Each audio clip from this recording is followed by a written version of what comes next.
The War and Peace Report. I'm Amy Goodman.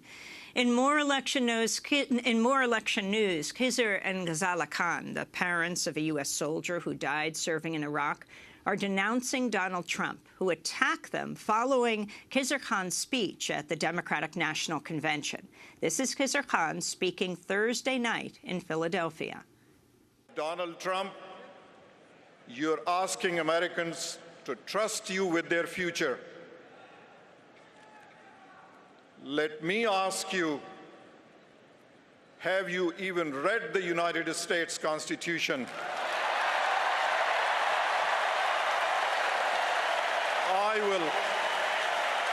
I will gladly lend you my copy.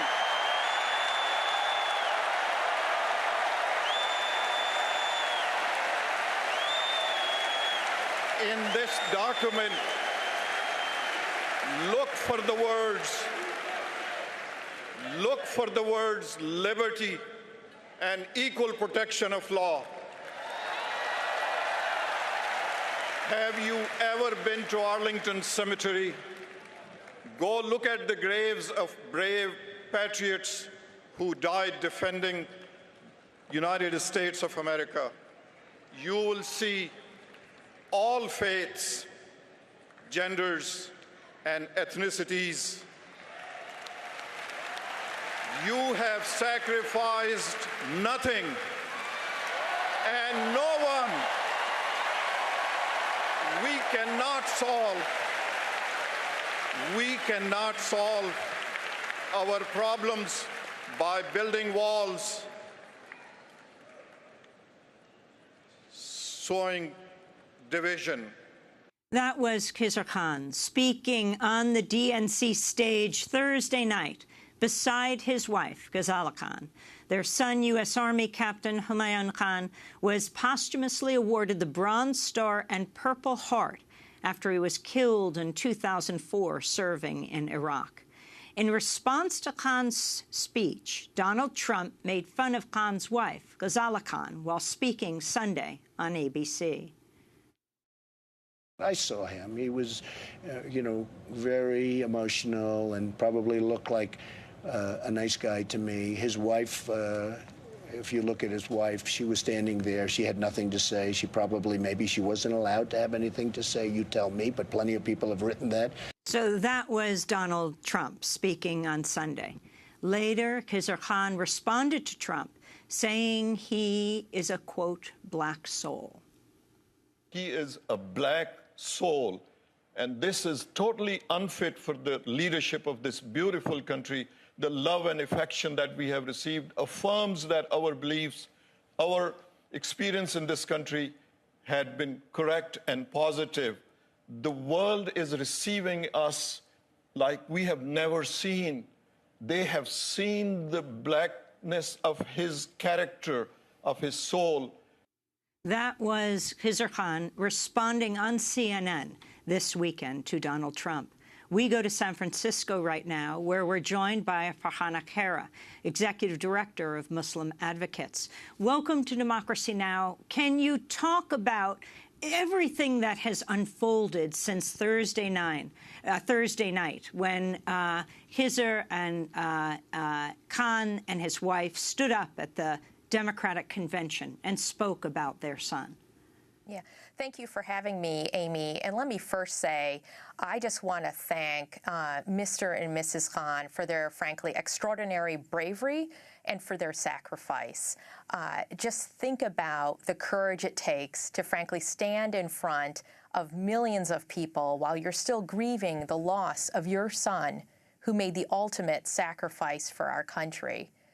And, we have certainly heard a lot of ignorant and hateful statements during this election cycle, but the attacks by Donald Trump on the Khan family and their faith just hits a new low and, frankly, is really beyond the limits of human decency. And so I'm calling on Mr. Trump to do the right, decent, and honorable thing and to apologize and genuinely apologize to the Khan family and to all Gold Star families.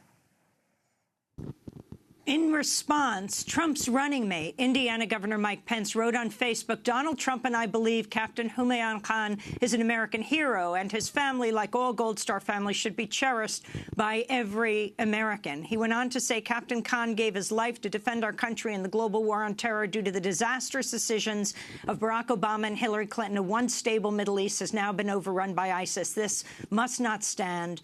And he went on to say, "By suspending immigration from countries that have been compromised by terrorism, rebuilding our military, defeating ISIS at its source, and projecting strength on the global stage, we will reduce the likelihood that other American families will face the enduring heartbreak of the Khan family." And he went on from there.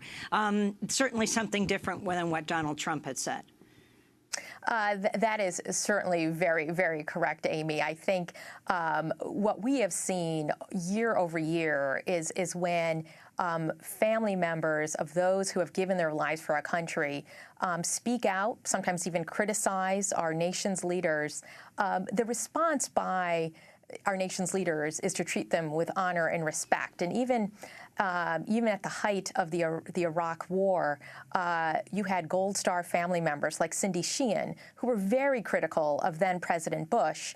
And I don't recall President Bush uttering an attack on her or her family. And that's the kind of honor and respect and character that I think all Americans deserve in our commander-in-chief.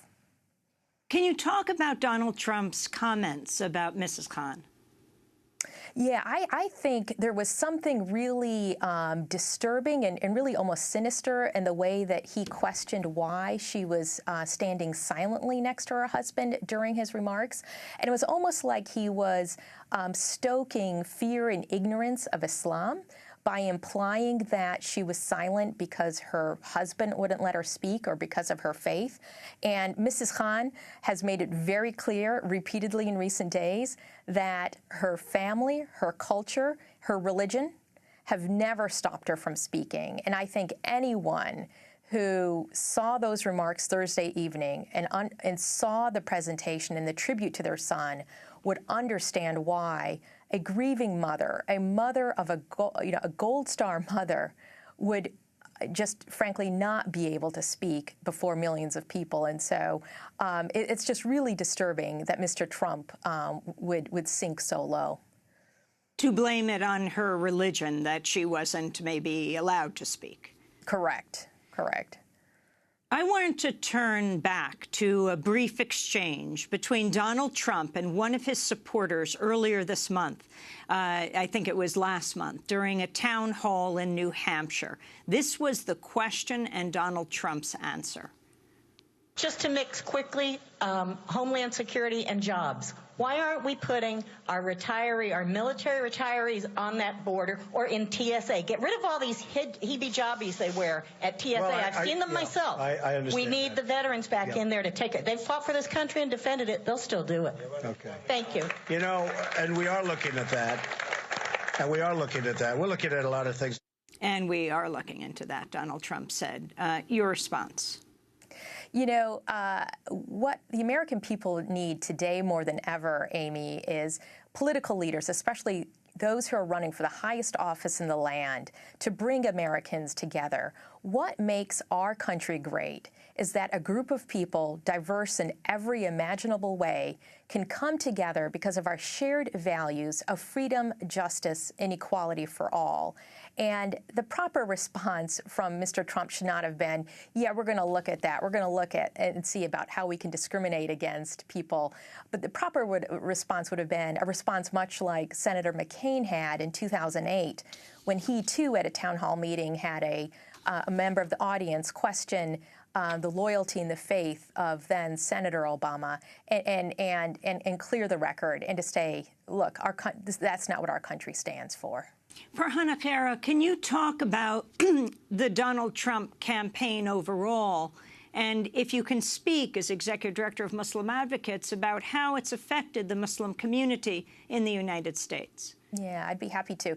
You know, in the last several months, there have been a number of, frankly, outrageous, reckless, and irresponsible statements from Mr. Trump attacking the American Muslim community and our loyalty. And, you know, it started with his statements about how he thinks there needs to be a national registry of American Muslims, that American Muslims perhaps need to wear special ID badges, that there should be a ban on Muslims entering the United States.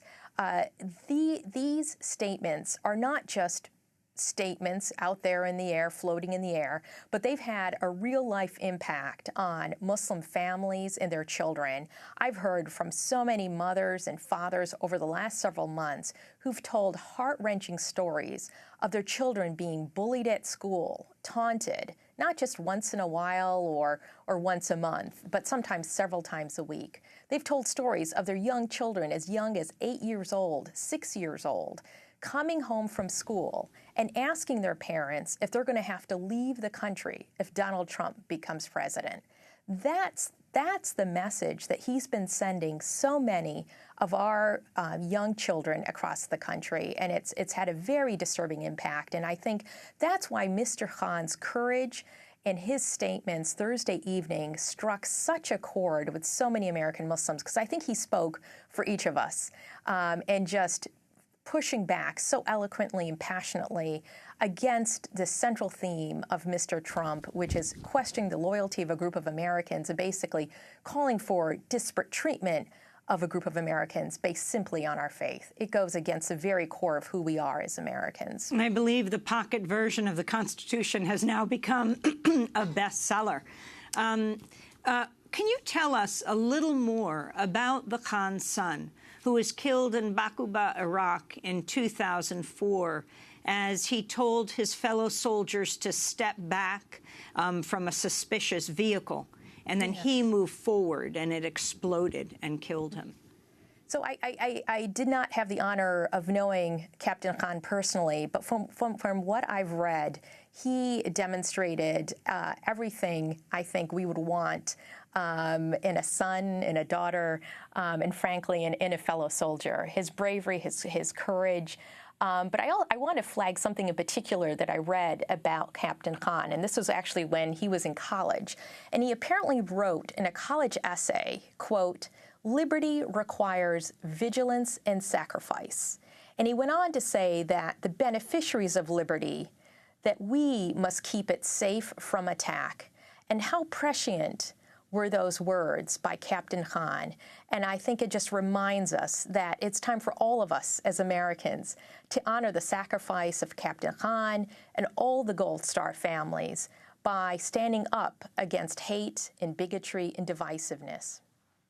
Finally, do you find that there is a spike in attacks on Islamic women, on Muslim women in this country this year? Yes, there has been a disturbing level spike in hate crimes and attacks, Amy, and it seems to unfortunately correlate to the rise in this kind of hateful rhetoric from Mr. Trump and other presidential candidates. So starting at about end of November, early December of last year, we've been tracking an unprecedented level of hate crimes and attacks against individuals as well as against our houses of worship, where men, women, and children frequent. And it's not just our data, but even by the Justice Department's own data has shown a disturbing trend. We're going to have to leave it there. Farhana Khaira, I want to thank you for being with us, Executive Director of Muslim Advocates, and that does it for our show. Democracy Now! Produced by Mike Berkner, Mean Sheikh, Carla Wills, Laura Gottesdiener, Dina Guzder, Sam Alkoff, Robbie Karen. I am Amy Goodman. This is Democracy Now!